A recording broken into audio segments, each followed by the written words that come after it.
Auzubillahiminash-shaytanir-rajim. Bismillahir-rahmanir-rahim. Assalamu alaikum first year class. This is your computer class and we discuss about chapter number 1, basics of information technology, and this is your lecture number 15 and I am your computer teacher Soha Shafiq. Today we discuss about preliminary analysis, preliminary investigation. आपने STLC के previous lecture में phases पढ़े थे, तो ये preliminary investigation STLC का पहला phase था जिसमें हमने पढ़ा था STLC के फेजेस में कि हम सबसे पहले फ़ेज़ में क्या करते हैं और कैसे हमारी वर्किंग किसी भी सिस्टम को करने के लिए होती है. तो सबसे पहले हम डिस्कस करेंगे STLC क्या है. STLC एक हमारे पास सिस्टम डेवलपमेंट लाइफ साइकिल है और इसका फर्स्ट फेज़ है preliminary investigation. Preliminary investigation is the first phase in STLC in which a system is invested. The objective of this phase to conduct an initial analysis and finding of the system. ठीक है, STLC का सबसे पहला phase है हमारा preliminary investigation और हम इसमें इन्वेस्टिगेट किस किस्म की करते हैं कि जो एनालिसिस हमारी सिस्टम को डेवलप करने के लिए, कंडक्ट करने के लिए ज़रूरी हैं, इस फेज़ में हम उनको डिस्कस करते हैं और इसके एनालिसिस को फाइंड आउट करते हैं. ये किस किस्म का सिस्टम होगा, कैसे इसकी वर्किंग होगी, कैसे इसके लिए ज़रूरी है, ये सारी हम प्रीलिमिनरी इन्वेस्टिगेशन में इन्वेस्टिगेट करते हैं इस सिस्टम के बारे में. राइट, इसमें प्रीलिमिनरी इन्वेस्टिगेशन फेज़ के ऑब्जेक्टिव्स हैं जिनको हम वन बाय वन देखेंगे. ये क्या क्या हैं और कैसे इस पे काम किया जाता है. First one is system identification, second one is system scope, third one is alternative solution, feasibility study and the preliminary plan.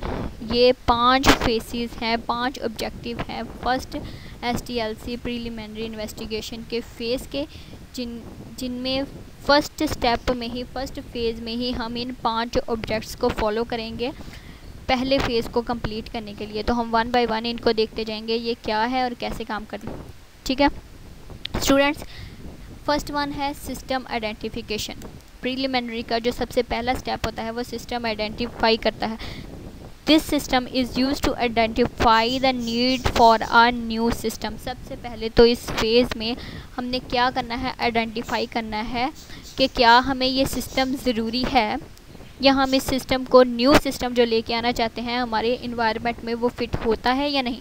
It is very important step. Everything perform in future depend on this phase. ठीक है, सबसे ये important सबसे ज़्यादा इसलिए है क्योंकि future में अगर हम सिस्टम को लेके आते हैं वर्किंग में, इन्वायरमेंट के हिसाब से देखना ज़रूरी है कि ये सिस्टम क्या फ्यूचर में काम कर सकेगा, क्या इसकी डेवलपमेंट हो सकेगी, कितना ज़रूरी है और कितना ज़रूरी नहीं है, ये आइडेंटिफाई करना इस स्टेप में सबसे ज़्यादा ज़रूरी क्या है, सिस्टम आइडेंटिफिकेशन में, ताकि फ्यूचर में इसकी वर्किंग के बारे में, इसकी इम्पोर्टेंस के बारे में पता चल सके. सेकंड है हमारे पास सिस्टम स्कोप. सिस्टम स्कोप में हम क्या करते हैं, the scope of the system is defined at this stage. The scope of a system can be reduced due to financial and political problems etc. ठीक है, सिस्टम आइडेंटिफिकेशन के बाद system scope होगा. सिस्टम को पहले आइडेंटिफाई किया हमने कि क्या ये सिस्टम काम कर रहा है, और दूसरे इसमें हमने क्या करना है, स्कोप देखनी है इसकी कितनी है, यानी कि आजकल जिस चीज़ की ट्रेंडिंग होगी उसके हिसाब से अगर हम सिस्टम को लेके आएँ स्कोप में, तो फ्यूचर में ये कितना हेल्पफुल होगा, कितना हमारे पास काम करने के लिए बेहतरीन इस पे ज़राए होंगे. तो ये हम क्या किस में डिसाइड करेंगे, हमारे फेज़ सिस्टम स्कोप में. राइट, तो प्रीलिमिनरी का जो थर्ड स्टेज है वो है alternative solution. A system may be developed by many veg.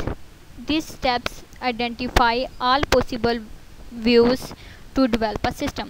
It is use to select the best solution that fulfil the requirement. किसी भी हम प्रॉब्लम है हमारे पास, उसको सॉल्व करने के कई तरीके हो सकते हैं. ठीक है, कुछ तरीके आसान होते हैं, कुछ तरीके जो है मुश्किल हो सकते हैं, और इनमें से कुछ तरीके जो है टाइम कंज्यूमिंग हो सकते हैं। तो अल्टरनेटिव सॉल्यूशन में हमारे पास से इसी चीज़ की निशानदेही करनी है। अगर हमने कोई सिस्टम बनाना है तो इसके कई तरीके हो सकते हैं बनाने के, लेकिन हमने वो तरीका, वो प्रॉब्लम को सॉल्यूशन हमने ढूंढना है जो सबसे ज़्यादा इजी हो, जो टाइम कंज्यूमिंग ना हो ज़्यादा। तो ये अल्टरनेटिव सॉल्यूशन में ये डिसाइड करना है कि हम कौन सा बेस्ट सॉल्यूशन लें जो हमारी रिक्वायरमेंट्स को टोटली फुलफ़िल कर दे, जो हमारा यूज़र या कोई ऑर्गेनाइजेशन चाहती है कि हम अपने सिस्टम में उसको लेके आएँ। बेस्ट वे देना, बेस्ट सॉल्यूशन देना, क्विकली और एफिशिएंट जो है प्रॉब्लम्स का सॉल्यूशन देना, हम अल्टरनेटिव सॉल्यूशन में इसको सॉल्व करेंगे। Fourth one is feasibility study. A system must be affordable and acceptable for the organization। किसी भी ऑर्गेनाइजेशन को अगर हमने कोई सिस्टम बना के देना है तो ये सबसे पहले ज़रूरी है कि क्या वो ऑर्गेनाइजेशन इस सिस्टम को अफोर्ड कर सकती है या वो एक्सेप्टेबल है उसके लिए। यानी कि अफोर्डेबल से मुराद ये है कि अगर कोई सिस्टम डेवलप कर रहे हैं तो हमें प्रोग्रामर्स चाहिए हैं जिनको पे करने के लिए, या हार्डवेयर सॉफ्टवेयर का के जो कॉस्ट है उसको पे करने के लिए ख़र्चा होता है, ये हमने देखना है कि वो क्या ऑर्गेनाइजेशन इसको अफोर्ड कर सकती है और या इसका माहौल जो है वो इसको एक्सेप्ट कर रहा है या नहीं।